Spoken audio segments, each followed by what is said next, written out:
Vamos a continuar. En la mañana estábamos hablando algo de coordenadas polares, precisamente para ver cómo resolver límites usando coordenadas polares. El uso de las coordenadas polares debe hacerse con cuidado. Sí es verdad que se puede utilizar para hallar, o bueno, para analizar límites, pero hay que tener cuidado porque se puede llegar a malinterpretar. Y bueno, por ejemplo, vamos a mirar acá las coordenadas polares, simplemente como establecen en el texto, hay que hacer las sustituciones, ¿verdad? Hay que tener en cuenta lo que se utiliza para hacer la parametrización y hay que tener en cuenta esto bien importante. Si XY tiende al 0, 0, entonces tengan en cuenta, cuando XY tienda al 0, 0, la distancia tiende a 0, ¿verdad? La distancia, tengamos en cuenta que R es la distancia del punto XY al 0, 0. Y si XY tiende a 0, 0, entonces esa distancia tiende a ser 0. Por eso, cuando se hace uso de coordenadas polares, se hace la siguiente sustitución. Bueno, en términos de la tendencia, se cambia por el límite cuando R tiende a 0. Quiero que miremos este ejemplo. Por lo menos acá tenemos este límite. Límite cuando XY tiende a 0, 0 de 10XY cuadrado sobre X cuadrado más Y cuadrado. Y bueno, al hacer la sustitución, encontramos que la expresión del límite se puede escribir de esta manera, ¿verdad? Que la expresión del límite se puede escribir de esta manera y se calcula entonces este límite y se llega a concluir que el límite cuando XY tiende a 0, 0 de esta expresión es 0. Sin embargo, bueno, aquí hay que tener cuidado con algunas cosas. ¿Con qué habrá que tener cuidado? Resulta que si, por ejemplo, nosotros tomamos este mismo ejemplo y en este mismo ejemplo hacemos algunas trayectorias, ¿cierto? Que pasen por el 0, 0. Hacemos algunas trayectorias, por ejemplo, tomamos y igual a x. En general, si tomamos y igual a mx, que es lo que hemos venido haciendo, ¿sí? ¿Qué ocurre? Bueno, acá esto va a quedar el límite cuando x tiende a 0 de quién. Bueno, si y es igual a mx, acá vamos a tener 10 m cuadrado x por x al cuadrado queda x al cubo, ¿correcto? Y en el denominador tendremos x al cuadrado más, en este caso tendríamos m cuadrado x al cuadrado. Después de dividir en m cuadrado, tenemos límite cuando x tiende a 0 de quién. En el numerador va a quedar, después de dividir en x al cuadrado, 10m cuadrado x, y en el denominador va a quedar 1 más m cuadrado. Calculamos este límite, en el numerador esto va a ser 0, el denominador va a ser una cantidad 1 más m cuadrado, por lo tanto este límite da 0. Bien, ¿qué pasa si por ejemplo tomamos la trayectoria y igual a raíz de x? Quiero que hagan la cuenta.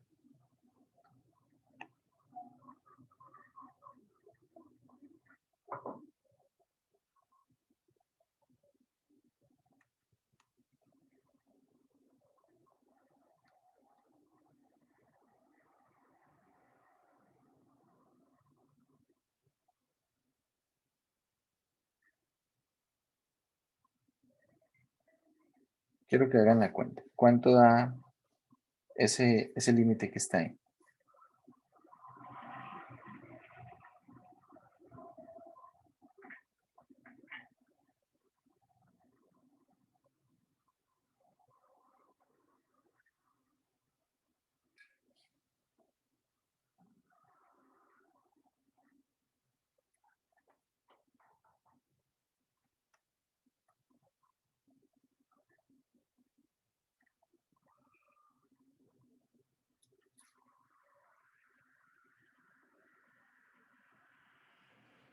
Da 0, ¿verdad?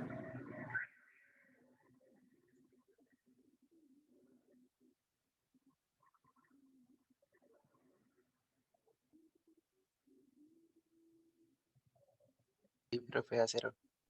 Listo. Cuando uno trabaja con coordenadas polares, hay que, hay que tener mucho cuidado, porque así como lo vemos directamente en el texto, solamente hacen un ejemplo, no hacen más comentarios. Y bueno, dice en el ejemplo 8 examinaremos de nuevo el ejemplo 5. El ejemplo 5 es este que tenemos acá. Vamos a mirar qué pasa en el ejemplo 8. En el ejemplo 8 se dice demuestre que este límite es cero. Y de hecho acá se demuestra usando la definición formal.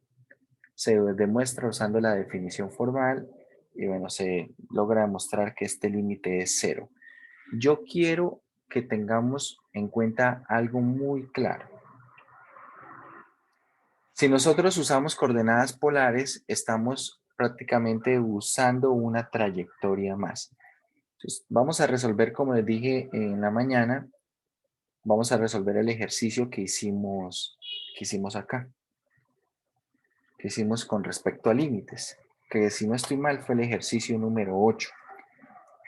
Y vamos a plantear este ejercicio. Límite cuando x, y tiende a 0, 0. ¿De quién? De 6xy cuadrado sobre x al cuadrado más y a la 4. Si no estoy mal, ¿es así? Sí. Es de esta manera. Tiene forma determinada, 0 sobre 0. Vamos a usar coordenadas polares. R es coseno de teta. Bueno, x es r coseno de teta. Y es r seno de teta. Y r cuadrado es igual a x al cuadrado más y cuadrado. Bien. Entonces vamos a hacer las sustituciones. Este límite será equivalente al siguiente. Límite cuando r tiende a 0.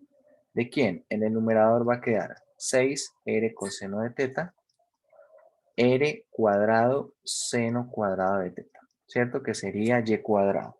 ¿Vale? Y en el denominador tenemos r cuadrado coseno de teta más r a la 4 seno a la 4 de teta. Bien. Vale. Ahora, vamos a proceder dividiendo en r cuadrado todo, numerador y denominador. Bien. Límite cuando r tiende a 0, vamos a dividir en r cuadrado y acá va a quedar 6r coseno de teta, seno cuadrado de teta. Y acá tenemos dividiendo en r cuadrado queda coseno de teta más r cuadrado seno de teta. Bien. Si ustedes observan, cuando yo evalúo el límite, teniendo en cuenta que r vale 0, entonces el numerador quedaría 0, ¿verdad? Esto sería 0, todo el numerador sería 0, pero el denominador, ¿quién sería? Mucha atención. Esto sería 0 en el numerador y en el denominador sería coseno de teta, ¿vale? Coseno de teta, más, en este caso, r cuadrado seno de teta es 0, ¿verdad? Dicho esto, podemos establecer que esto no tiene forma indeterminada a no ser que teta sea, a no ser que coseno de teta sea 0, coseno de teta se hace 0 ¿dónde? En pi medios y en 3 pi medios, pero en cualquier otro caso sería diferente de 0. Es decir, que esto sería 0. Uno podría decir, bueno, este límite es 0. ¿Y eso quiere decir entonces que el límite es 0? No. Como vimos nosotros en la mañana, este límite no existe. Este límite no existe. Resulta que acá se deja entrever una falsa ilusión, y lo voy a decir así, es una falsa ilusión pensar que si el límite existe calculándolo por polares, entonces el límite existe. No es verdad. El uso de polares sería prácticamente una trayectoria más, ¿ok? Sería prácticamente una trayectoria más. Como vimos en la mañana, cuando uno hace la gráfica en polares, se debe tener en cuenta que r es la distancia y que teta es el ángulo que describe, que describe como tal el punto. Es decir, que si yo estoy en el plano polar y yo, por ejemplo, lo que estoy haciendo variar es R va tendiendo a cero, y si ustedes observan X y Y, dependen tanto de R como de teta. Por ejemplo, yo tengo acá un número XY, esto tiene cierta distancia R, ¿verdad? Y un ángulo teta. Cuando yo calculo coordenadas polares, realmente lo que estoy haciendo es que este punto se acerque al origen, pero manteniendo constante el valor de teta. Básicamente esto es equivalente a estar analizando una trayectoria lineal, es decir, estar analizando la trayectoria de una recta. Si yo, por ejemplo, fijo un valor de teta, no sé, voy a decir teta vale pi cuartos. Si fijo un valor de teta, entonces x, ¿quién sería? Coseno de pi cuartos, que es raíz de 2 sobre 2, r, y y sería seno de pi cuartos, que también es raíz de 2 sobre 2, r. Bien, y me acercaría por esta recta, toda la recta que describe este ángulo de pi cuartos. Eso es lo que estoy haciendo cuando calculo límites con coordenadas polares. Básicamente es como estar analizando una trayectoria más. Entonces, si es una trayectoria más, ¿por qué se muestra como una alternativa? Básicamente se muestra como una alternativa porque en algunos casos puede ser que la parametrización de polares nos permita hacer algunas cosas con el límite que trigonométricamente no se puede, ¿vale? Más o menos como lo vimos con la lemniscata. Con la lemniscata, al menos plantear el problema de calcular el área acotada en la lemniscata, no es posible rectangularmente, pero con el uso de coordenadas polares sí es posible plantearlo. Bien, entonces, cuando se usan coordenadas polares, se usa es por eso, porque vamos a tener un montón de identidades trigonométricas, bien, por la misma facilidad que puede darnos esta identidad, que r cuadrado es igual a x al cuadrado más y cuadrado, por ejemplo, acá en el denominador. Yo observé esto prácticamente permite manipular de una manera muy sencilla esto, por eso se usan coordenadas polares. Pero quiero que quede muy claro que las coordenadas polares es una trayectoria, es como tener una trayectoria más. Así como nosotros podemos considerar las rectas, podemos considerar las parábolas, etcétera, las coordenadas polares es una herramienta más. ¿Qué pasa? Que en algunos casos el uso de coordenadas polares nos va a permitir poder identificar fácilmente que el límite no existe. Determinar que el límite existe en funciones de varias variables es un problema difícil. Es un problema difícil en la mayoría de casos. ¿Por qué? Porque, bueno, hay casos en los cuales, por ejemplo, uno puede hacer aquí, como acá, una diferencia de cuadrados, ¿verdad? Puede hacer una diferencia de cuadrados, se puede simplificar algo, se quita la forma indeterminada y el límite se calcula fácilmente.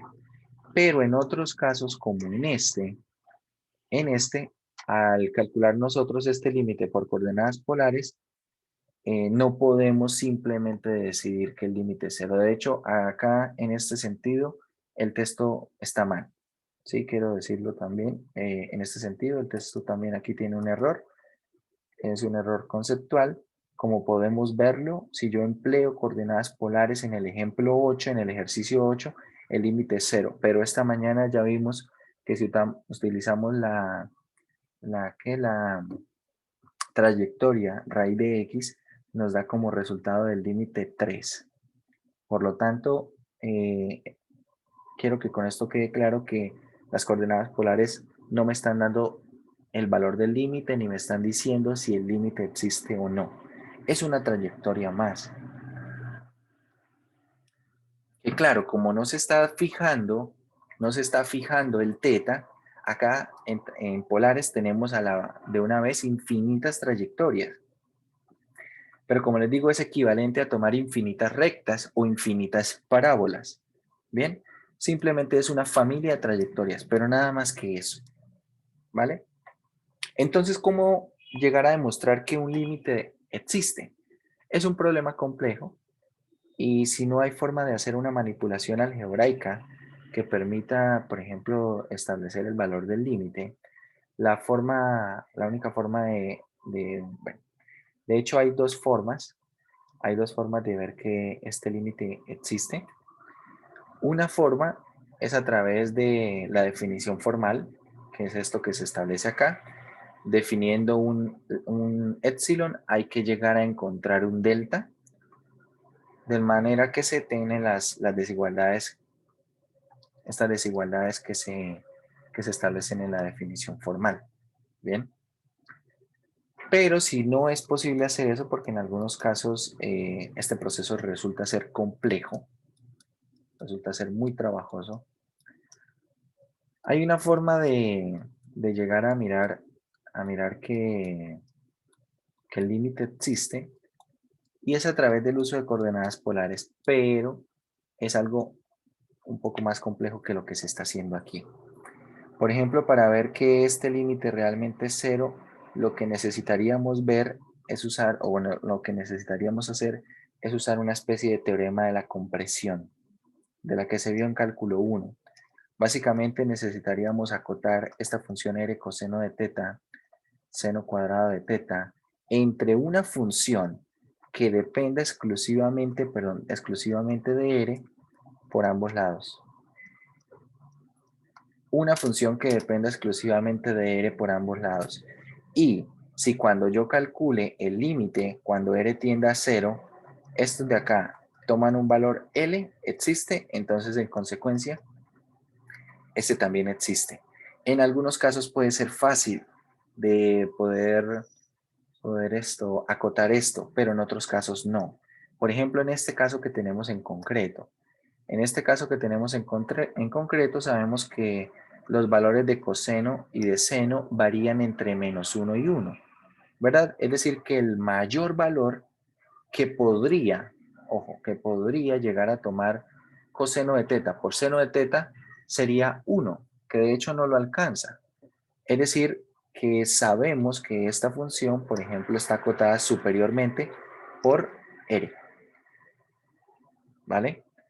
Está acotada por r. ¿Por qué? Porque coseno de teta por seno cuadrado de teta, esto no es más grande que 1.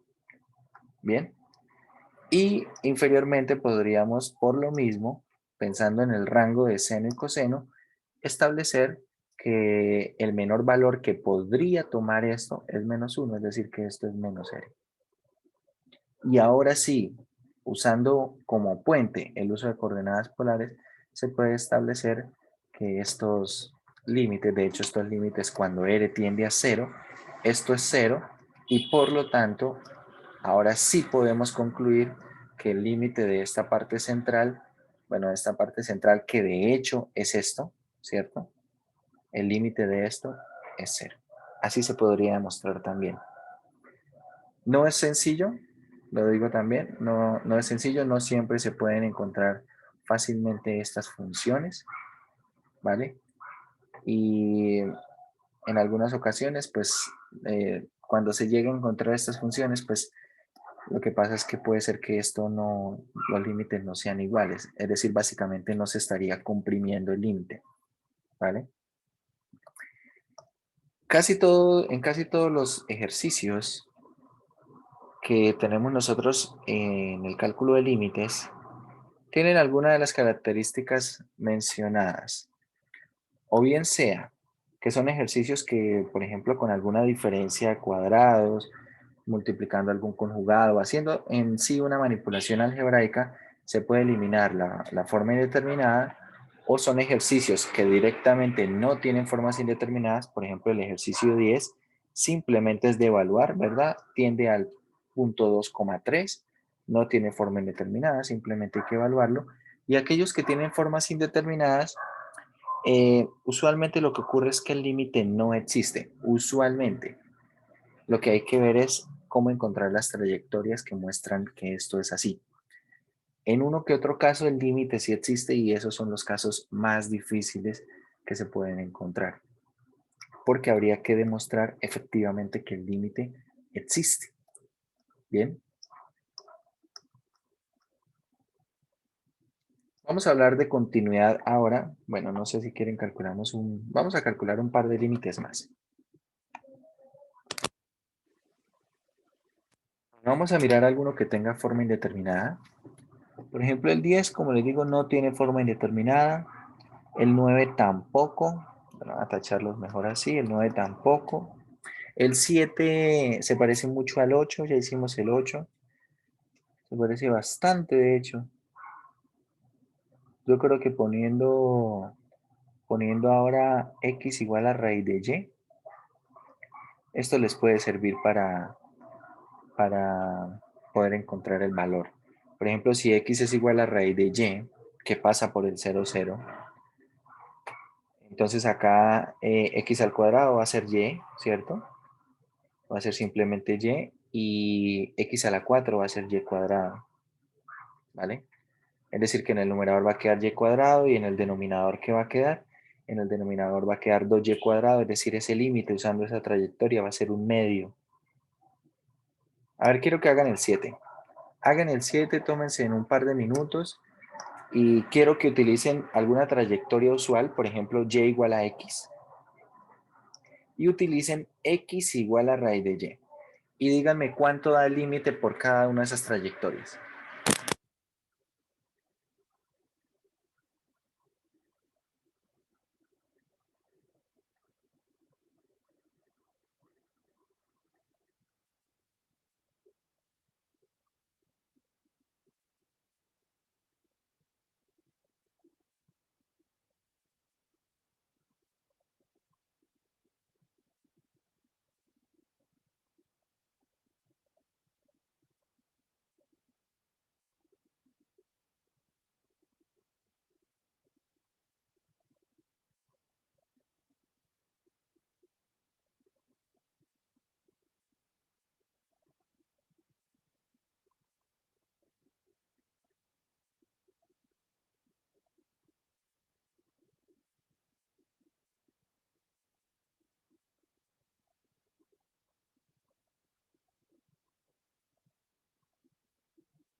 Listo, muchachos, ¿cuánto les dio el límite tomando la trayectoria y igual a x?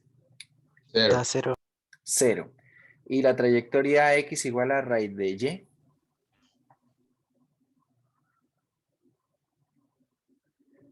Un medio. Un medio. Perfecto. Entonces, observe, ya con eso queda demostrado que problema número 7, el límite no existe. A ver, quiero también, problema número 7, para completar más o menos la idea, vamos a calcular el límite usando coordenadas polares, ¿ok? Entonces, límite cuando XY tiende a 0, 0, ¿de quién? Entonces, bueno, acá tenemos x cuadrado, y acá x a la 4 más y cuadrado. A ver si estoy bien. Sí. Vamos a usar coordenadas polares, entonces queda límite cuando r tiende a 0, ¿de quién? De r cuadrado coseno cuadrado de teta por r seno de teta sobre r a la 4 coseno a la 4 de teta más r cuadrado seno cuadrado de teta. Dividimos numerador y denominador en r al cuadrado, que es la menor potencia en este caso.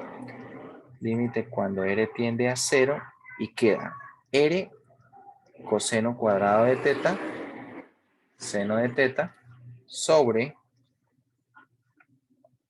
r cuadrado coseno a la 4, coseno a la 4 de teta, más seno al cuadrado de teta. Calculamos el límite, lo podemos evaluar. Numerador, si r vale 0, el numerador es 0 y el denominador va a quedar acá. 0 más el seno cuadrado de teta, ¿verdad? Es decir, que esto va a ser 0. El único problema sería cuando, por ejemplo, teta toma valor 0 o toma valor pi. Toma múltiplos de pi porque ahí el seno se hace 0.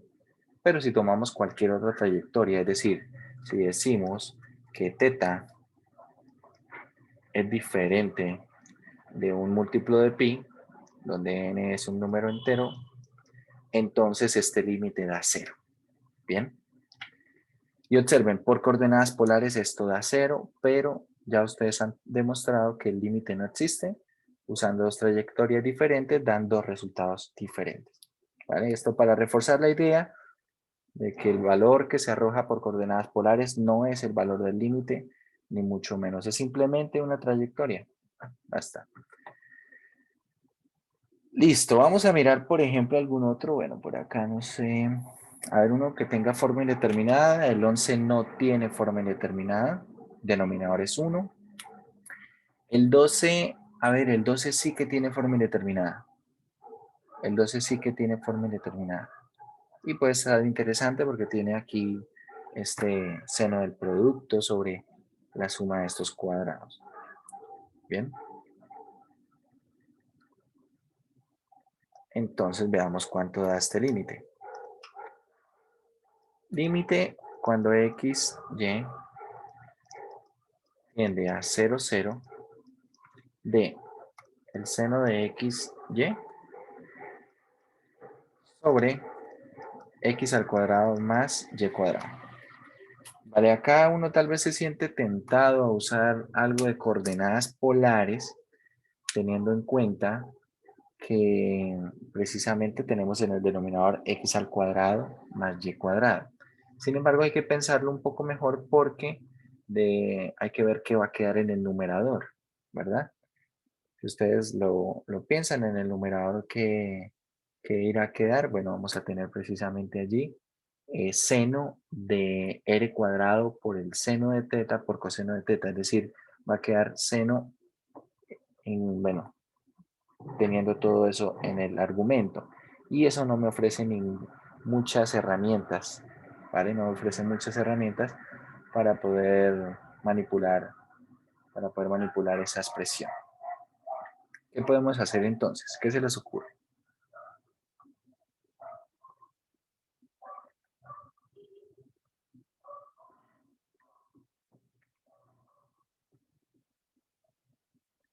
¿Qué se les ocurre?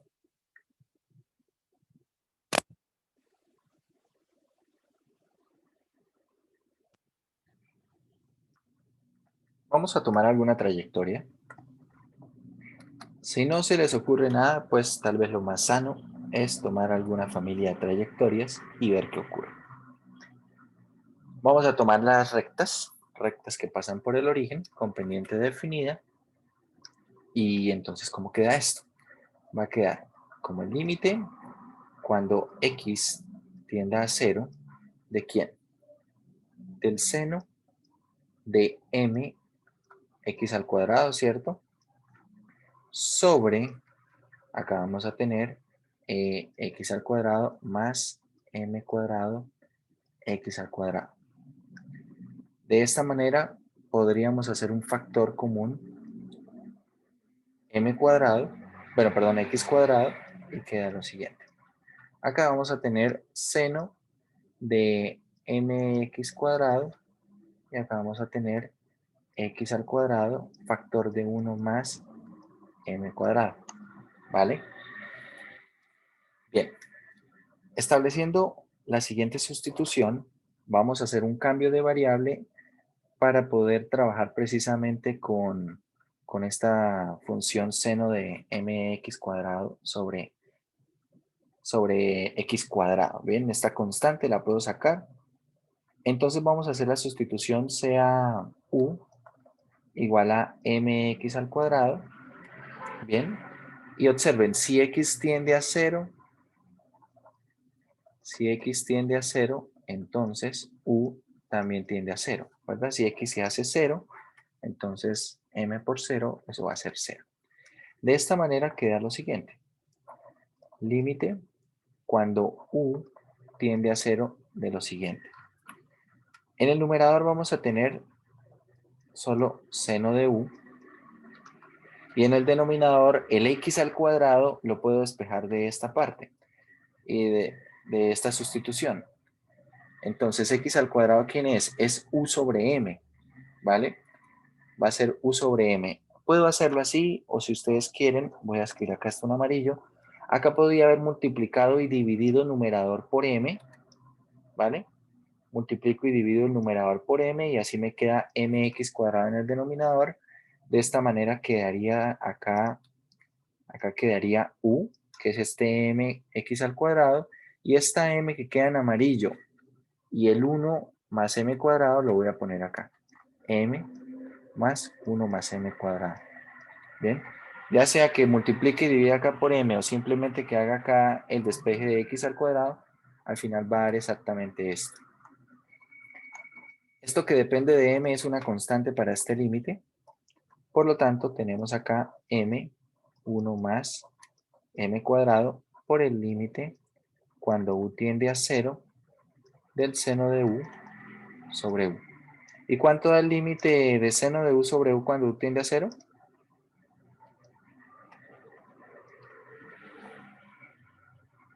¿Cuánto da ese límite, muchachos? 1. 1, ¿verdad? Es decir, que todo esto va a ser m, 1 más m cuadrado. Como el límite depende de m, el valor, el resultado del límite es una expresión que depende de m, podemos concluir que el límite no existe. ¿Por qué? Porque, por ejemplo, si m vale 1, es decir, tomamos la trayectoria y igual a x, entonces el límite, vamos a llamarlo L, el valor del límite, ¿quién será? Si esto vale 1, entonces esto es un medio. Pero si m es igual a 3, es decir, estamos tomando la trayectoria y igual a 3x, entonces el límite ¿cuánto da? Tendremos acá 3 décimos. Son dos valores distintos. Y como son dos valores distintos, con dos trayectorias distintas, conclusión, L no existe o el límite no existe.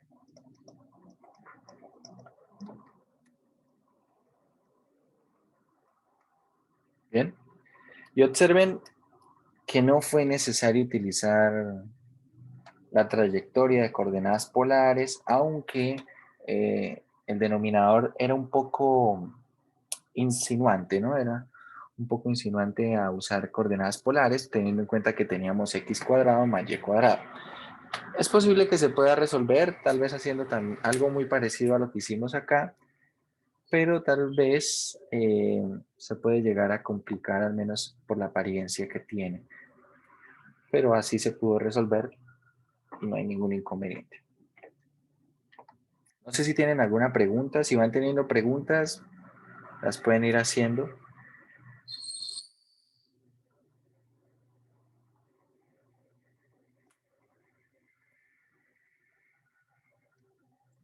Les hago un zoom inverso por si de pronto les faltó escribir algo.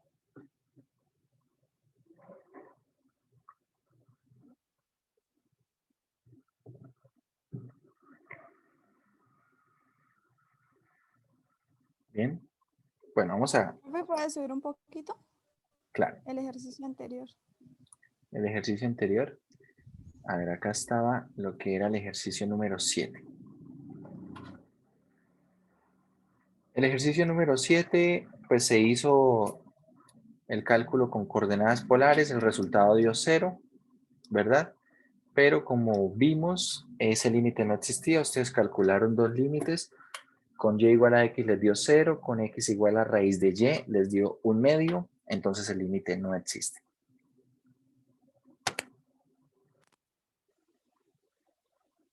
Listo, profe, gracias. ¿Listo? Vale. Tenemos este otro ejercicio, no sé si les faltó escribir algo.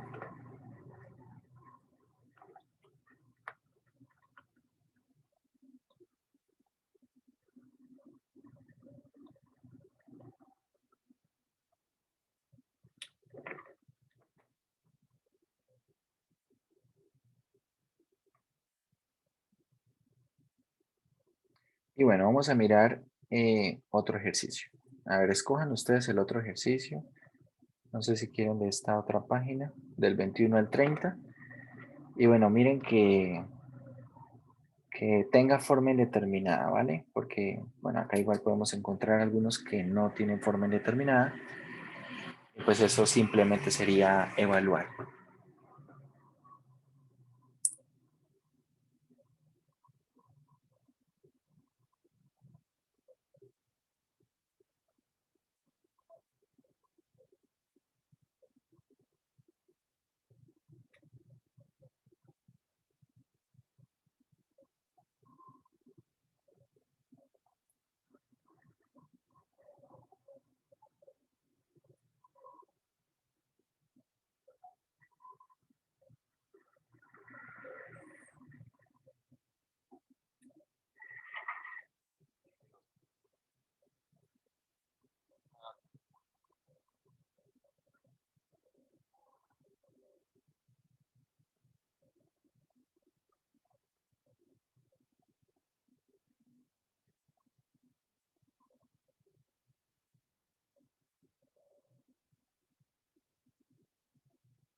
¿Cuál hacemos, muchachos? Escojan uno.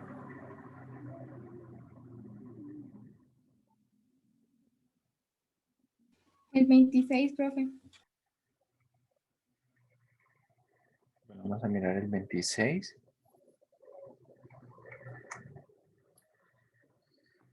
26.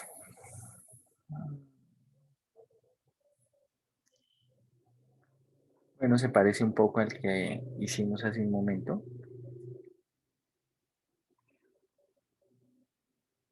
El 24, profe. Bueno, de todas formas les doy una idea de cómo hacer el 26. Tengan en cuenta que podríamos podríamos, por ejemplo, en el 26 hacer algunas cosas como la siguiente. Por ejemplo, si tomamos otra vez algo del estilo las rectas, ¿sí? Y igual a mx, no es tan conveniente. ¿Por qué? Porque acá saldría m cuadrado x cuadrado y no sería tan sencillo manipular acá, ¿no? Aunque bueno, puedo hacer un factor común, 3, puedo hacer un factor común x al cuadrado y queda una constante, ¿cierto? Que es 3 más 3m cuadrado dentro del seno. Bien, acá quedaría seno de este.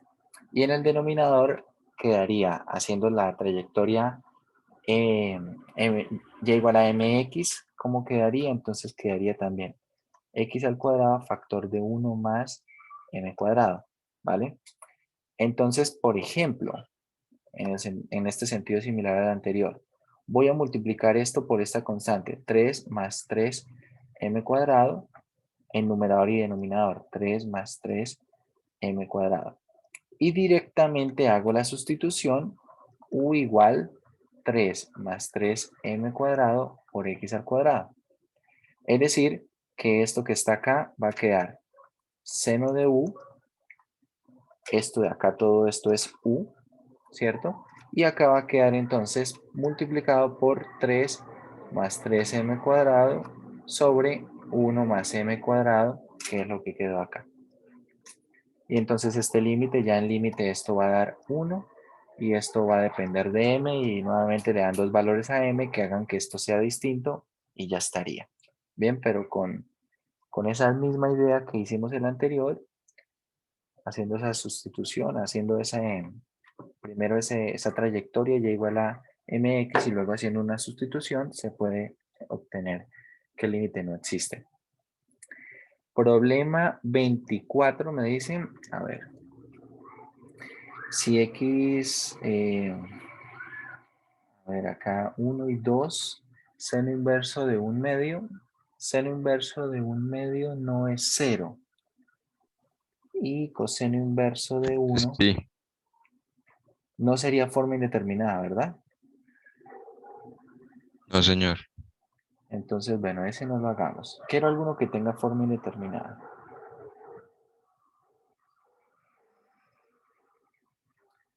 A ver, por ejemplo, quiero que miren el 28. Quiero que miren el 28 y que me digan qué pasa con este límite.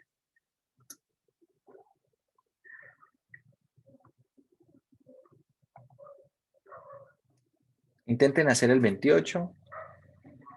Tomen trayectorias y si encuentran algún par de trayectorias que pueda ayudar a determinar que ese límite no existe, ahí miramos.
Bueno, ¿qué trayectorias han tomado y qué resultados han obtenido?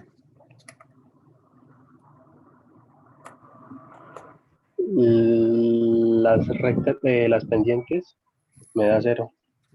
Y igual a mx, todas dan 0. Sí, señor. Vale, ¿qué otras?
Trayectorias, muchachos.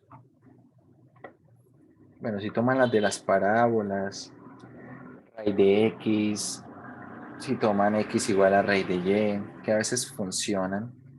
Bueno, me imagino que todas esas tal vez darán 0. Vale, vamos a trabajar entonces con este de la siguiente manera. Tenemos límite.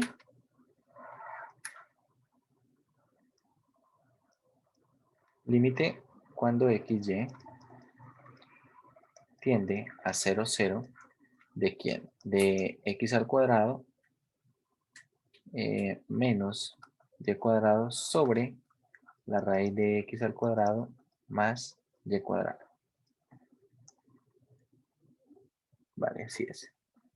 ¿Qué vamos a hacer? Bueno, si tomamos nosotros las rectas, como dijo el compañero, esto va a ser 0. Entonces lo que vamos a hacer es usar polares. Vamos a usar coordenadas polares. X es igual a r coseno de teta. Y es igual a r seno de teta. Y r cuadrado es igual a x al cuadrado más y cuadrado. De esta manera nos queda el límite cuando r tiende a 0. Cuando r tiende a 0, Profe, ¿de quién? ¿Sí? por polares también me da 0. Bueno, pero vamos a ver qué se puede hacer en polares. Entonces, a ver, aquí esto va a ser r cuadrado coseno cuadrado de teta menos r cuadrado seno cuadrado de teta. ¿Bien? Todo dividido en quién? En la raíz de x al cuadrado más y cuadrado. Es decir, esto es raíz de r cuadrado. ¿De acuerdo? Entonces, hagamos acá lo siguiente. Límite cuando r tiende a 0 de.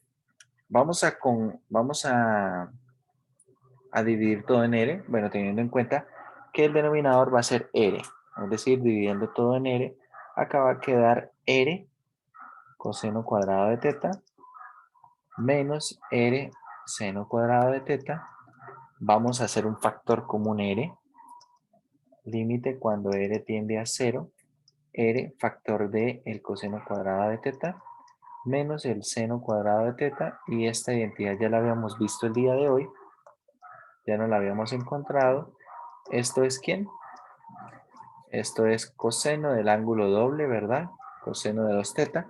Y mucha atención, porque bueno, sí, nosotros calculamos acá el límite y esto va a ser 0, pero recuerden que esto no garantiza que el límite exista. Sin embargo, tengan en cuenta que básicamente la expresión, esta expresión que está acá en coordenadas polares, es esta expresión que está acá. Lo que hemos hecho aquí es una manipulación algebraica que permite establecer que esta expresión acá de arriba es equivalente a esta expresión que está acá abajo. ¿Ok? Dicho esto, lo que les digo, ustedes quieren calcular un límite. Tenemos límite cuando x, y tiende a un punto A, B, una función en términos de x, y hacemos un cambio por coordenadas polares, ¿vale? Polares. Y bueno, acá realmente este cambio en coordenadas polares, pues va a funcionar cuando, esto es otra observación que iba a hacer, cuando va al 0, 0. Porque si no va al 0, 0, el uso de coordenadas polares no va a facilitar nada, de hecho va a complicar mucho el límite. Límite cuando ¿qué? Límite cuando ahora r tiende a 0 de una función, pero que ahora depende de r y de teta, ¿vale? Entonces yo quiero saber qué pasa con este límite que está acá.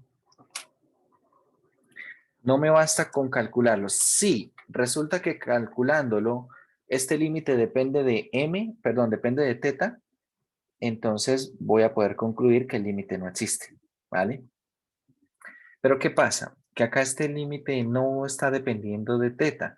Cuando yo lo calculo, lo evalúo, da 0. Esto solamente me dice que dan 0 estos límites por polares, pero no me permite concluir que el límite existe. Entonces, lo que les dije hace un momento, si usted logra establecer una forma de acotar esta función en términos de r y teta, después de hacer el cambio de coordenadas polares, entre dos funciones que dependan exclusivamente de r, y se logra demostrar que cuando, vamos a poner aquí, si r tiende a 0, esta función va a una cantidad L y esta también va a una cantidad L.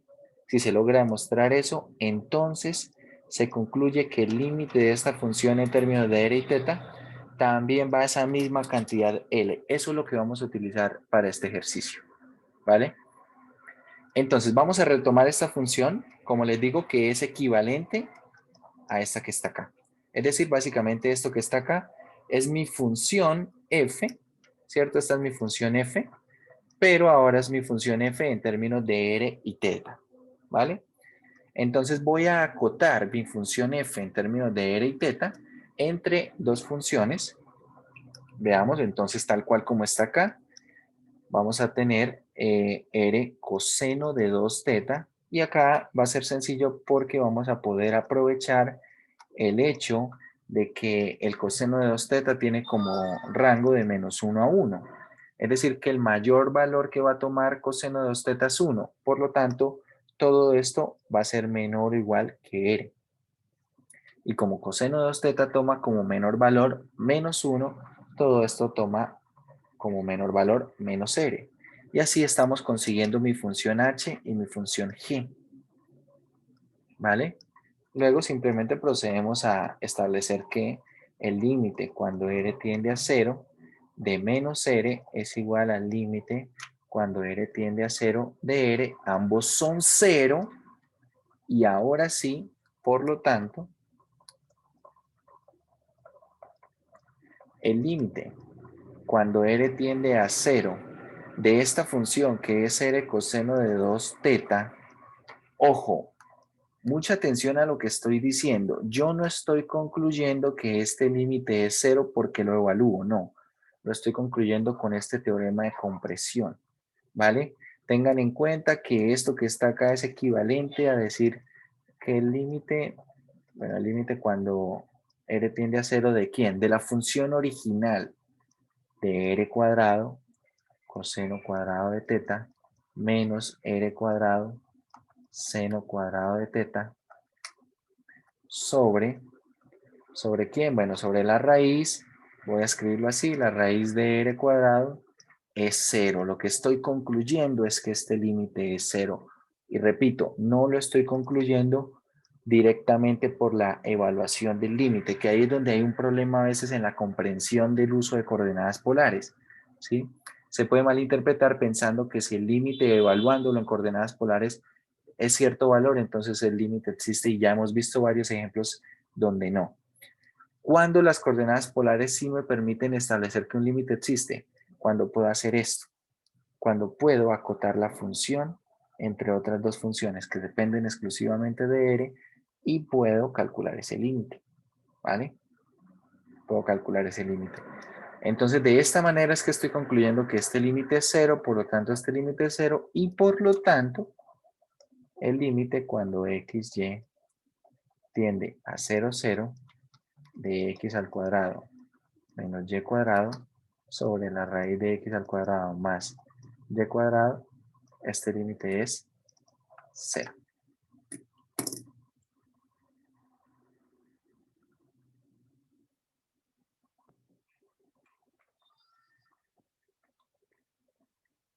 Bien. Bueno, por eso yo les decía que con coordenadas polares hay que tener cuidado. Hay que tener cuidado y no hay que llegar a malinterpretar esos resultados que se obtienen.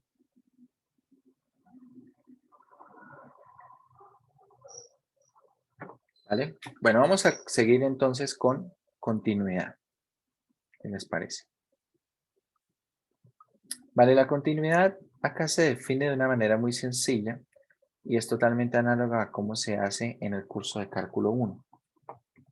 Ustedes recuerdan, en el curso de cálculo 1 se decía que una función era continua si el límite existía en un punto de tendencia, si la imagen existía en ese punto y si ambas cosas coincidían, ¿verdad?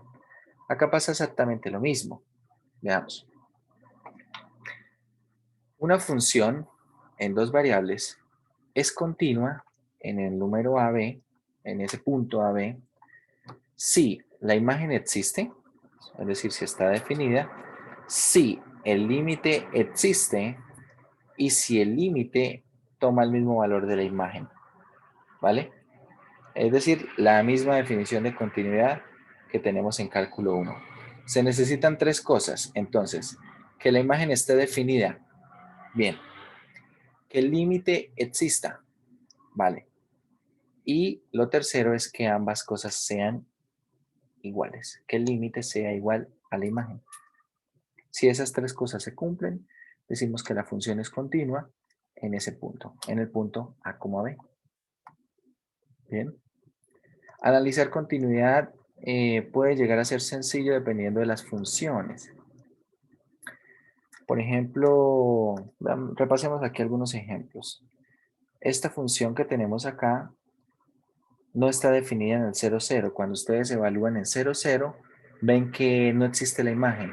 Y como no existe la imagen, acá está f de 0, 0 no está definida, entonces no puede ser continua. Bien, no puede ser continua. Sin embargo, por ejemplo, el ejemplo número 7 es una modificación del ejemplo número 6. Miren que es la misma función acá, con la diferencia que ahora sí definen la imagen. Es decir, establecen lo siguiente. Si XY es diferente del 0, 0, que es donde no estaba definida, ¿verdad? En el 0, 0, entonces deje la función igual. Y cuando XY sea exactamente 0, 0, cuando sea exactamente 0, 0, entonces asígnele valor 0. ¿Y qué pasa con esta función? Bueno, ahora la imagen existe. La imagen de 0, 0 existe y es 0. Y bueno, por aquí calculan el límite, hacen una diferencia de cuadrados, se simplifica esto y ya no tiene forma indeterminada, se calcula el límite y resulta que el límite es 0. Entonces el límite existe y ambas cosas son iguales. El límite es igual a la imagen. Por lo tanto, la función ahora es continua. Esta que está acá en el ejemplo 7 sí es continua en el 0, 0. Bien.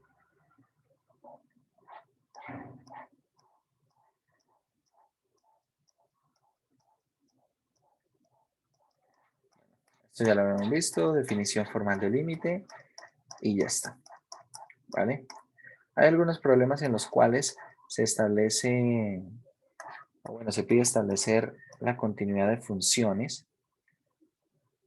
Por ejemplo, problemas del 31 al 34. Determine dónde es continua la función indicada. Básicamente, la continuidad se hereda de las funciones, muchachos, de las funciones tal cual como se estudian en cálculo 1. Si ustedes recuerdan algunas funciones que son continuas de cálculo 1, entonces tenemos algunos ejemplos de funciones continuas.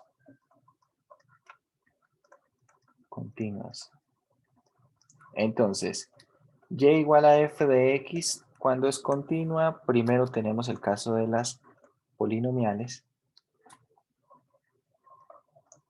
Funciones polinomiales, ¿cierto? Cualquier función polinomial es continua en los reales. Tenemos, por ejemplo, funciones como seno de x, coseno de x, son continuas en los reales.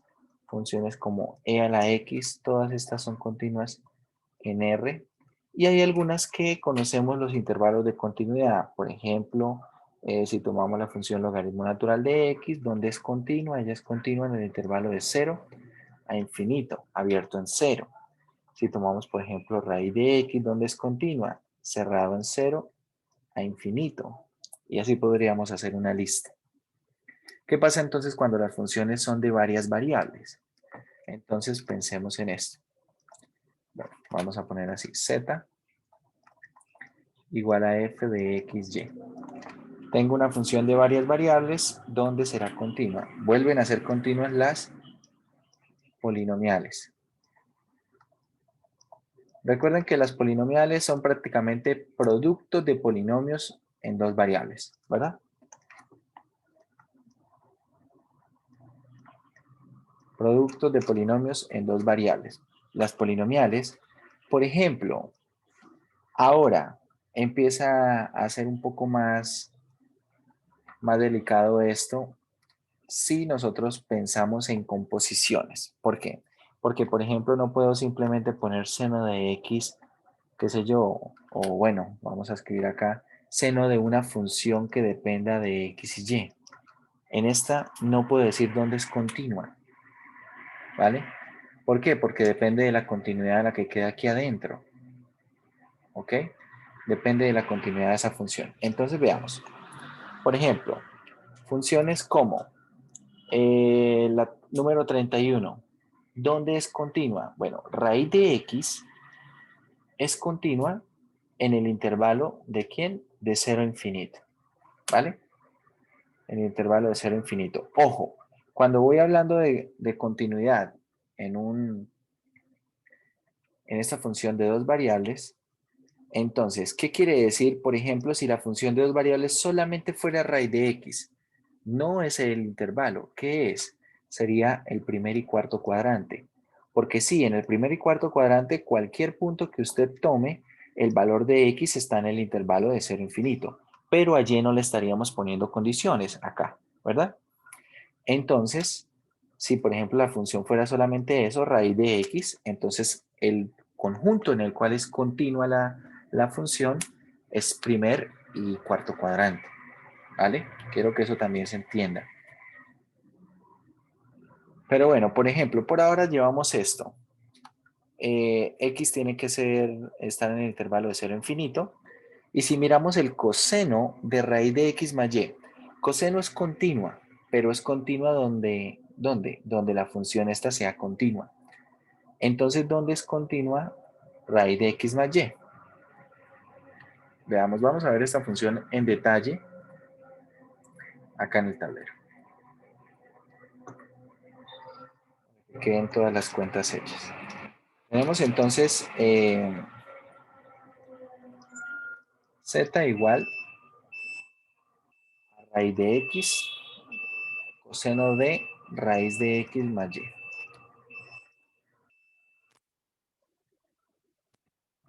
Vale. Entonces, ahora vamos a poner condiciones, no solamente para que esté definida, sino condiciones de continuidad. Resulta que algunas de estas cosas pueden ser análogas. Por ejemplo, raíz de x está definida si x pertenece al intervalo de 0 a infinito. Resulta que donde está definida esta función es continua. Esto lo sabemos del curso de cálculo 1. Por otro lado, la función raíz de x más y es continua también donde se encuentra definida. Tenemos aquí entonces que x más y tiene que ser mayor o igual que 0 y por lo tanto y tiene que ser mayor o igual que menos x. Bien, y tiene que ser mayor o igual que menos x para que esto esté definido, ¿vale? La función coseno no tiene ningún problema, lo único que necesito es que acá adentro esto esté bien definido. Necesito que eso sea continuo. Dicho lo cual, vamos a ver qué región del plano es la que cumple con ambas condiciones. Entonces, primero tenemos el hecho de que x sea mayor o igual que 0, ¿verdad? Bueno, esto también podríamos haberlo escrito así, simplemente como x mayor o igual que 0, y entonces la región del plano que satisface eso es esta que está acá, ¿cierto? Como ya le habíamos dicho, primer y cuarto cuadrante. Ahí está. Esa sería la primera condición, x mayor o igual que 0. Primer y cuarto cuadrante. Ahora, y tiene que ser mayor o igual que menos x. Vale. Voy a trazar la recta menos x. Está por acá. Trazamos acá la recta menos x, ahí está. Y entonces y tiene que ser mayor o igual que menos x. La región que cumple con esa condición es la que está por encima de la recta. Es decir, va a ser lo que está por encima de esta recta. Y bueno, que solamente toma primer y cuarto cuadrante. ¿Sí? Es decir, esta parte de acá no me interesa. Voy a borrar entonces la partecita que no hace parte del dominio de continuidad, del conjunto en el cual es continua la función, y dejamos solamente esto. ¿Vale? Entonces este es el conjunto en el cual la función es continua. Este es el conjunto en el cual es continua esa función. Bien. Observen, se van analizando de manera individual las funciones y se puede establecer los valores en los cuales es continua.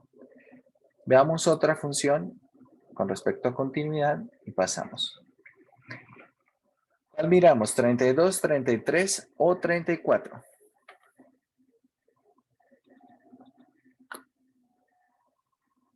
El 34, bro.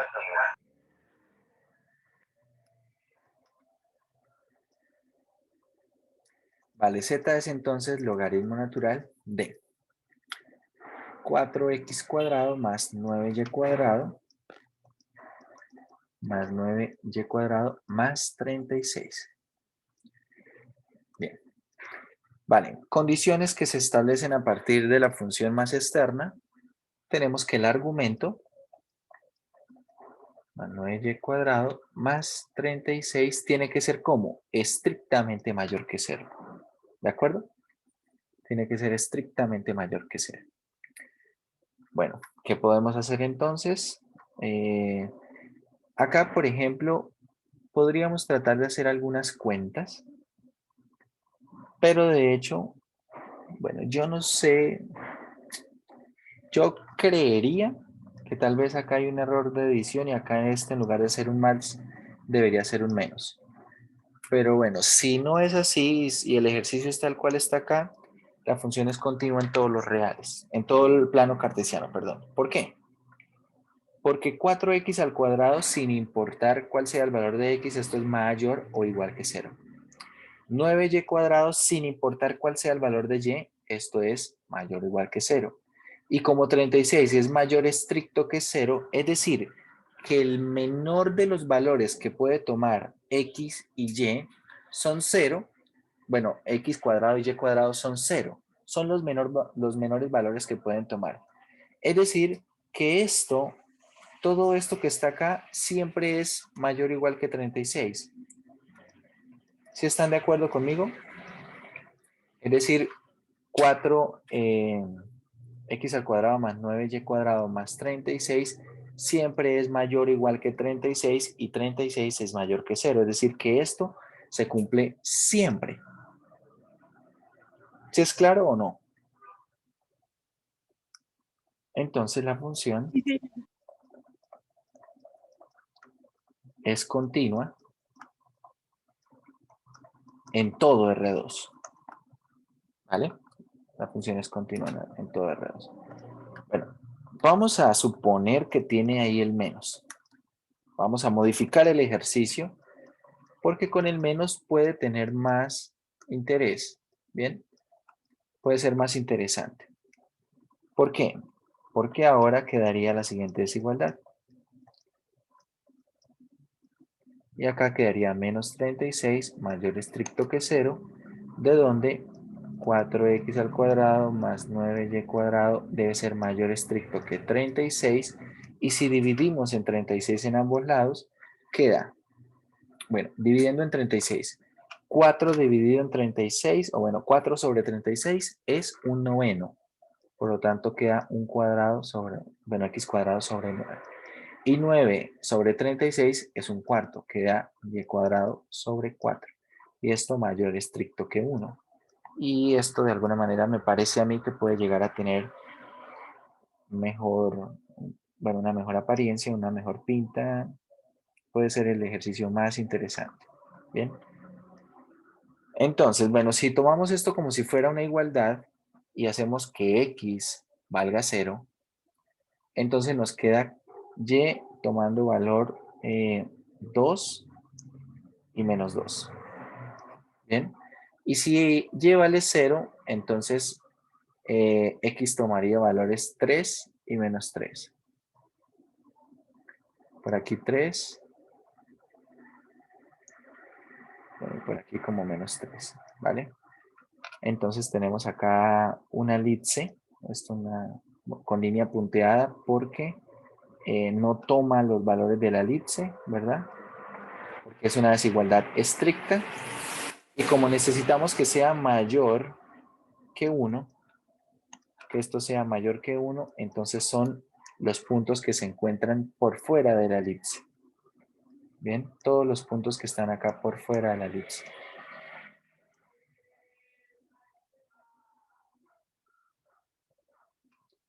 Todos estos puntos que están por acá. Serían los puntos donde la función es continua. Tengamos en cuenta que acá vamos a aprovechar la continuidad de la función logaritmo natural. Esa función es continua siempre y cuando el argumento esté bien definido, sea una función continua. Y la función del argumento es continua para todos los puntos que están por fuera de esa elipse. ¿Vale? Me parece que así es más interesante ese ejercicio.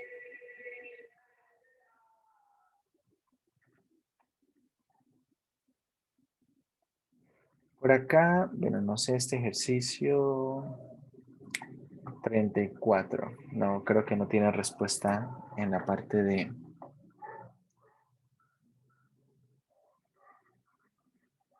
Siete, 24, vamos a mirar. Las respuestas que tiene acá son de las impares, ¿verdad? Sí. Acá está. Pero quiero que miremos cómo aparecen las respuestas. 12, 13, 13 punto.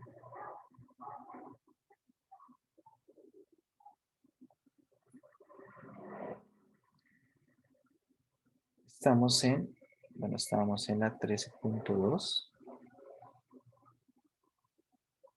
Bueno, acá tenemos los límites. El 31. Bueno, acá está. Pensé que iba a escribir de pronto la solución, no que la iban a escribir, sino que iban a dar un dibujo. Pero no, ahí está. Ahí está el escrito de manera analítica lo que es la región de continuidad. A ver los dominios. Ah, bueno, en los dominios sí. Pensé que iba de pronto a estar la respuesta algo como esto. Algo así. Pero bueno. Vamos a volver acá. 724. Ahí estamos. Bien, vamos a hablar de derivadas parciales. Vamos a hablar de derivadas parciales. Las derivadas parciales se utilizan cuando tenemos funciones de varias variables y precisamente tienen que indicar con respecto a qué variables se está derivando.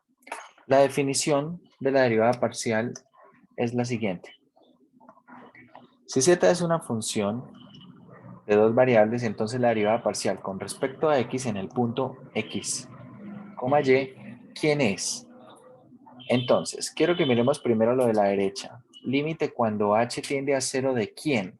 Si ustedes observan, lo que está ocurriendo acá es que le está aumentando, le está haciendo variar la primera componente.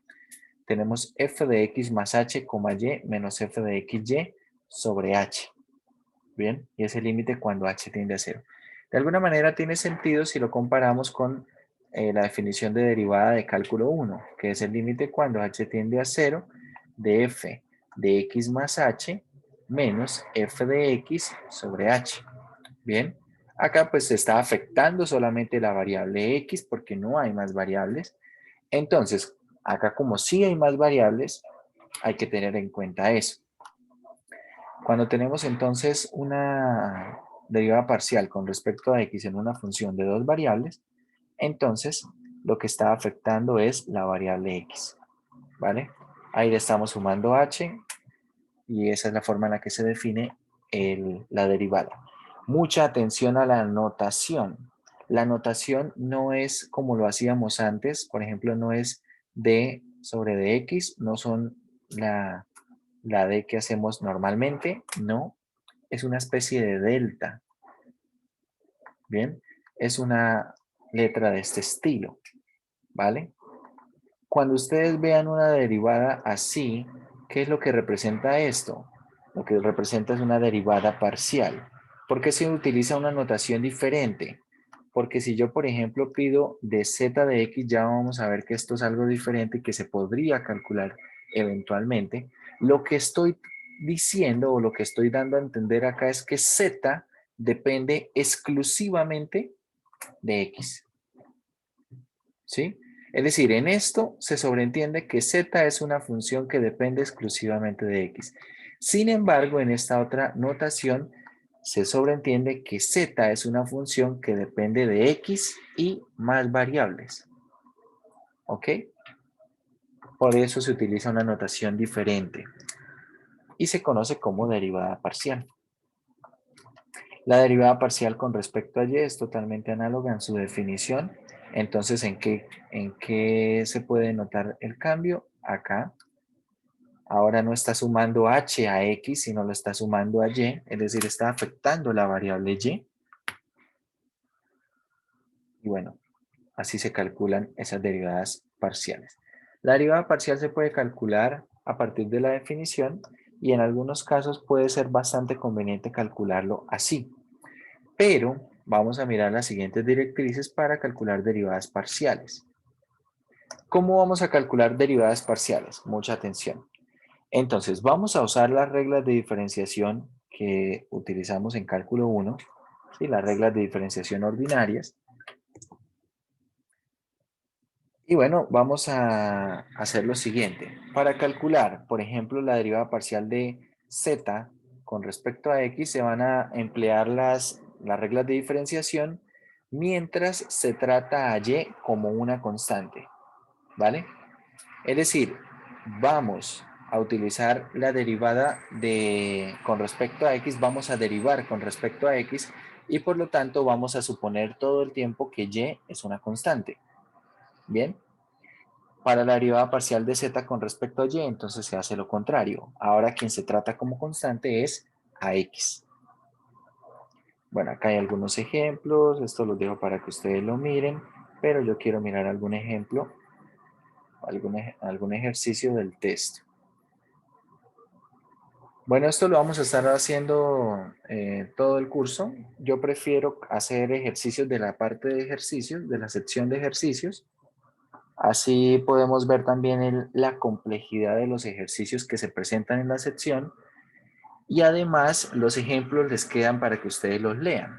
Bien, que bueno, si a menos de que el ejemplo sea muy bueno, hay uno que otro ejemplo en el texto que sí que vale la pena revisarlo porque en la sección de ejercicios no hay un ejercicio parecido o no hay un ejercicio tan bueno como el ejemplo que se desarrolla en el texto. Entonces, en esos casos sí que revisaremos aquel ejemplo. Por lo demás, vamos a tratar cuando tengamos que hacer ejercicios, vamos a tratar de venir a la zona de la parte de ejercicios y hacer ejercicios directamente de ahí. Problemas del 5 al 24. Encuentre las primeras derivadas parciales de cada función. Entonces, vamos a empezar con algo suave. Vamos a empezar con el ejercicio número 6. Entonces, ese ejercicio número 6, voy a ponerles acá el nombre. Ejercicio número 6 de derivadas parciales. Veamos cómo es. Es z igual a menos x al cubo menos x al cubo más 6x cuadrado y al cubo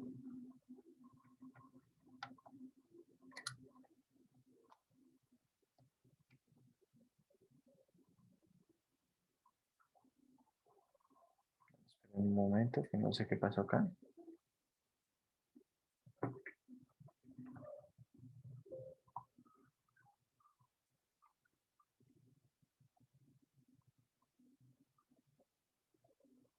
Ya. Más 6x al cuadrado y al cubo más 6x al cuadrado y al cubo más 5y cuadrado. Bien, esto es z. Me piden calcular las derivadas, las primeras derivadas parciales. Es decir, voy a calcular derivada parcial de z con respecto a x. Entonces, mucha atención. Voy a utilizar las reglas de diferenciación que conozco y voy a tratar a y como una constante. Voy a suponer que y es una constante. Entonces, voy a derivar con respecto a x, ¿vale?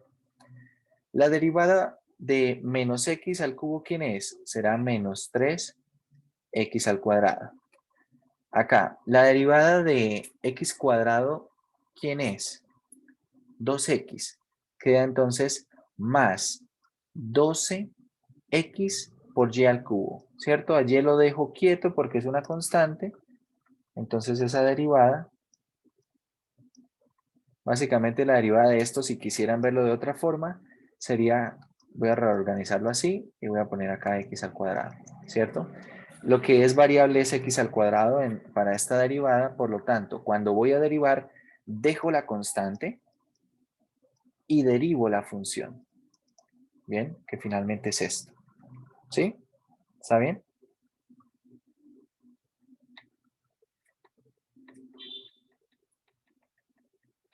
¿Cómo queda la derivada de 5y cuadrado?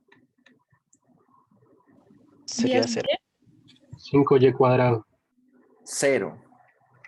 ¿Por qué? Porque es una constante. Es una constante. Bien. Vamos a mirar ahora la derivada parcial con respecto a y. Derivada de z con respecto a y. Entonces, esta derivada parcial con respecto a y, ¿quién es? ¿Cuál es la derivada de x al cubo con respecto a y? 0. Sí, señor, 0. Ahora, la derivada parcial de 6x al cuadrado y al cubo, ¿quién será? Con respecto a y. 18 es x 18 cuadrado y cuadrado. Eso, 18x cuadrado y cuadrado. ¿Verdad? Observe, solamente estoy derivando esto que tiene y. Solamente estoy derivando esto que tiene y. Esto lo estoy tratando como constante. La derivada de y al cubo, ¿quién es? Es 3y cuadrado. 3 por 6, 18. X cuadrado lo dejo ahí quieto. Y por el y cuadrado. ¿Vale? ¿Y cuánto da la derivada de 5y cuadrado?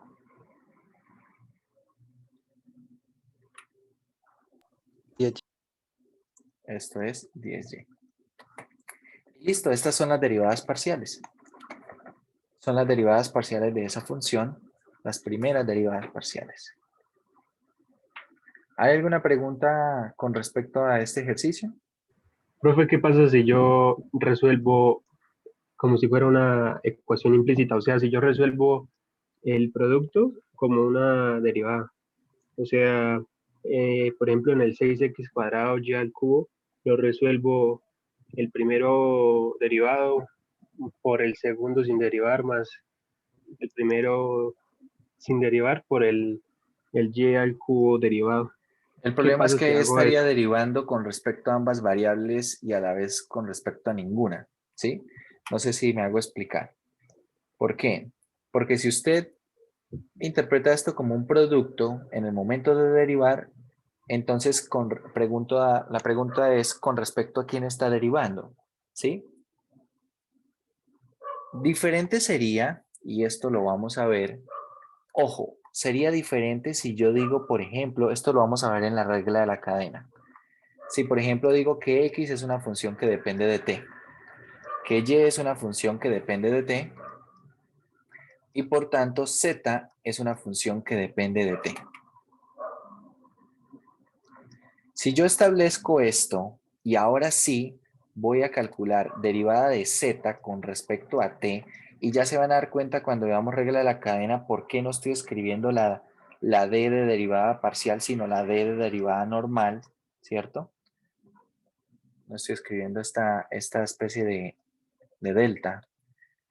Porque si digo que esto depende de t, aunque aquí no aparezca t, aquí sí debe aplicar un producto. ¿Por qué? Porque tanto x como y dependen de la variable con respecto a la cual estoy derivando. ¿Sí? Ahí es donde sí hay diferencia. Pero si por ejemplo acá yo estoy derivando con respecto a x, y no es variable. Entonces por eso no hay un producto para la derivada. Por eso no puedo aplicar la regla de producto. ¿Sí? Es por eso. Debo considerar entonces a y como una constante. Debo aplicar la regla de esa manera. ¿Vale? A ver, vamos a mirar otro ejercicio. A ver, ejercicio, por ejemplo, a ver, ¿cuál les gusta? Problema del 5 al 24. Ahí están todos en pantalla. Escojan alguno. Escojan de dos variables y ahorita hacemos alguno de estos de aquí que depende de tres o más variables. De tres, cuatro variables. Ahorita hacemos de esos. 14, profe. Vale, el 14. Tenemos. Problema 14. Z igual a E elevado a la X al cuadrado por la tangente inversa. Observen que todo está en el exponente. X al cuadrado por la tangente inversa de Y cuadrado, si no estoy mal, sí, de Y cuadrado.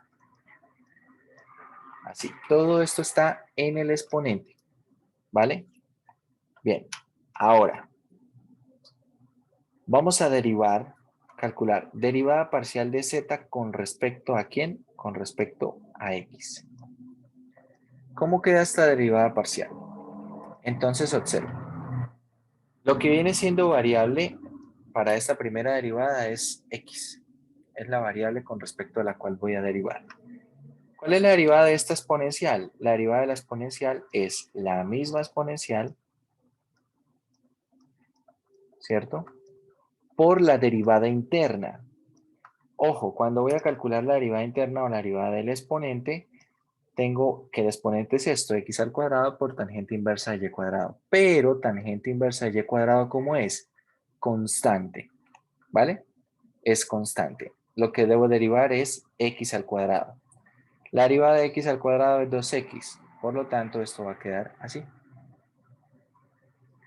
Esto sería, vamos a poner esto en otro color, 2x tangente inversa de y cuadrado. Bien, y esta sería esa derivada parcial. ¿Vale? Vamos a calcular ahora la derivada parcial de z con respecto a y. La derivada de la exponencial es la misma exponencial por la derivada del exponente. Estamos derivando el exponente ahora con respecto a y. ¿Qué quiere decir? Que x al cuadrado va a ser constante y lo que va a ser variable para esa derivada es la tangente inversa de y cuadrado. ¿Ok? Entonces, la derivada de esto, ¿quién será? Dejo esta constante x al cuadrado y multiplico por la derivada de la tangente inversa de y cuadrado. ¿Que quién es? Esto será 1 sobre 1 más el argumento al cuadrado, ¿cierto? Queda y a la 4 por la derivada interna, la derivada de y cuadrado, que es ¿quién? 2y.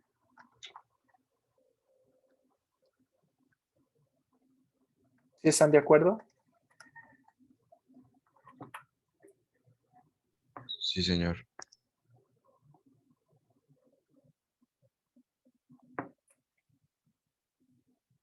¿Hasta ahí vamos bien? ¿O hay alguna pregunta?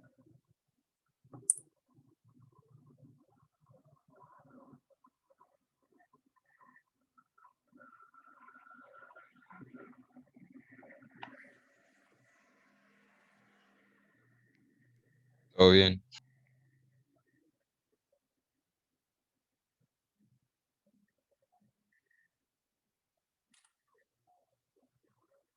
Bueno, vamos a hacer entonces algún otro ejercicio.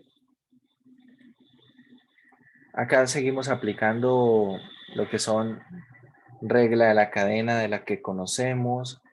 También seguimos aplicando las derivadas que conocemos con respecto a trigonométricas, exponenciales, logarítmicas, etcétera.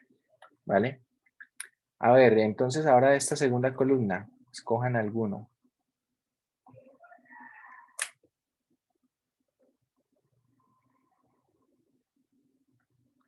Problema 21 y 22 son de 3 variables.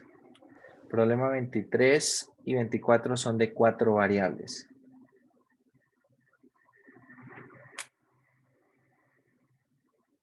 El 24. El 21 y el 20. Bueno, vamos a hacer el 22 y hacemos luego el 24, ¿vale? A ver, 22 tenemos W es x por y por el logaritmo natural de x por z. X por y por el logaritmo natural de x por z. Vamos a calcular, ojo, como depende de 3 variables, vamos a calcular la derivada parcial de W con respecto a x, derivada parcial de W con respecto a y derivada parcial de W con respecto a z. Bien, que serán las primeras derivadas parciales. Entonces, derivada parcial con respecto a x. Mucha atención, porque acá aparece x y acá también aparece x. Es decir, que aquí sí hay un producto, porque se están multiplicando dos funciones que dependen de x, ¿vale? Entonces, voy a dejar lo que es constante, la constante es y. Dejo la constante y derivo el producto. Tengo entonces, derivada del primero, voy a escribir acá el 1 para que cuando revisen el ejercicio vean que ahí se derivó x por el segundo sin derivar. Más el primero sin derivar por la derivada del segundo, que va a ser ¿quién? 1 sobre el argumento, ¿cierto? X por z por la derivada interna. ¿Cuál es la derivada interna? ¿Cuál es la derivada de xz con respecto a x? ¿Cuánto da?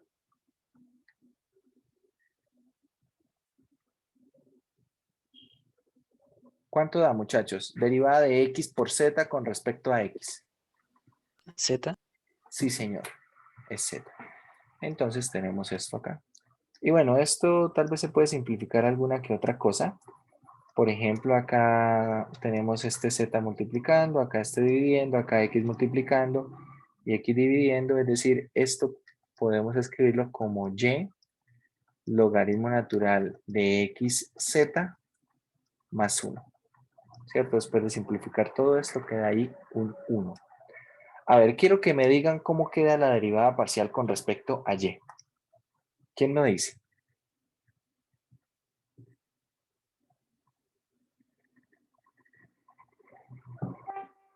X logaritmo natural de ¿X qué, perdón? logaritmo natural de XZ. Sí, señor. esa es esa derivada parcial. Tengan en cuenta que cuando estoy derivando con respecto a y, entonces tanto x como z, ambas variables se comportan en este momento como una constante. ¿Bien? Si estoy derivando con respecto a y, todas las demás variables se comportan como una constante. Entonces, por lo tanto, esto es constante, esto también es constante, lo único que hay que derivar es y. Y la derivada de y es 1. Bien, vale, ¿cómo queda la derivada con respecto a z? Entonces, x por y es constante. Tenemos la derivada del logaritmo natural de xz con respecto a z. Entonces, esto es 1 sobre el argumento, ¿cierto? Por la derivada interna, la derivada de xz con respecto a z es x. Por lo tanto, esto va a quedar como, acá simplifico esta x con esta, y va a quedar xy sobre z.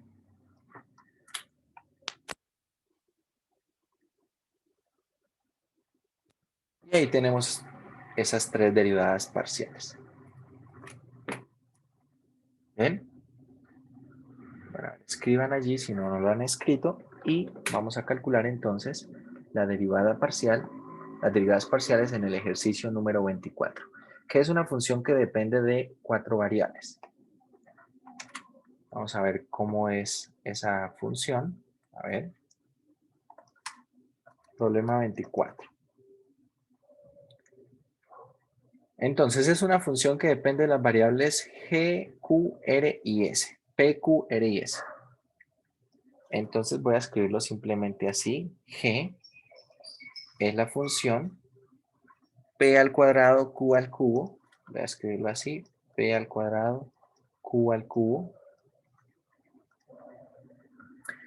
Multiplicado por e a la 2, r a la 4, s a la 5.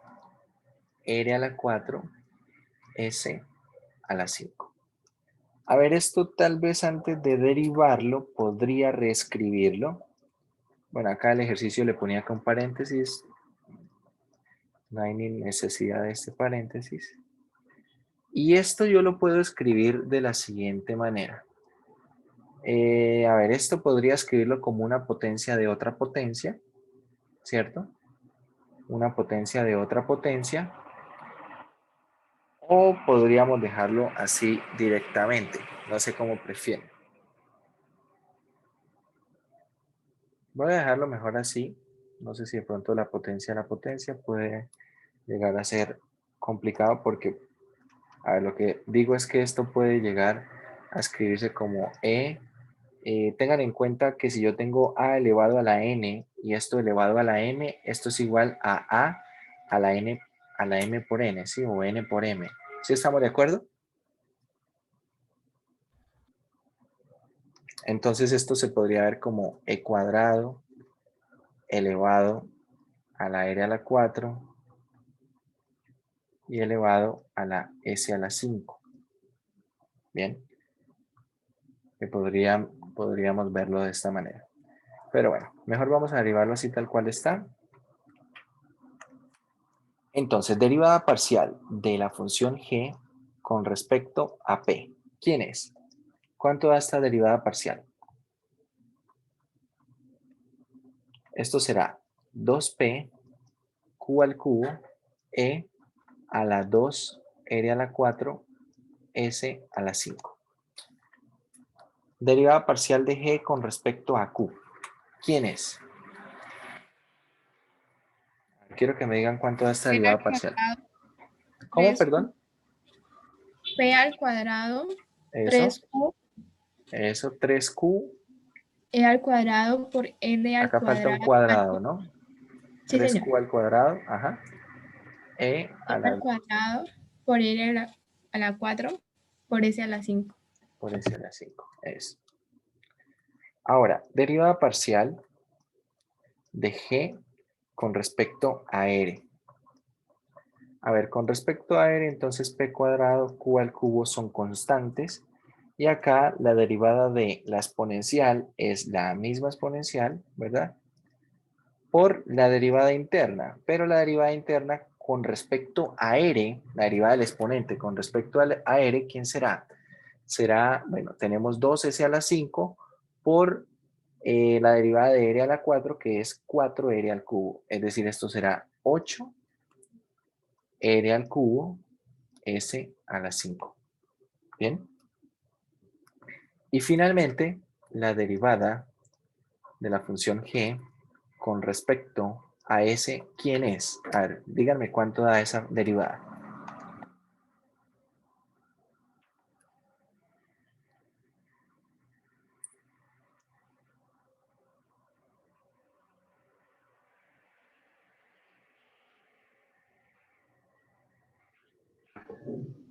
P al cuadrado, ¿Sí? Q a la 3, ¿Sí? la misma exponencial, La misma exponencial, E a la 2, R a la 4, S a la 5 por, por 10 R a la 4, S a la 4. perfecto. Y esas son esas derivadas parciales. ¿Bien?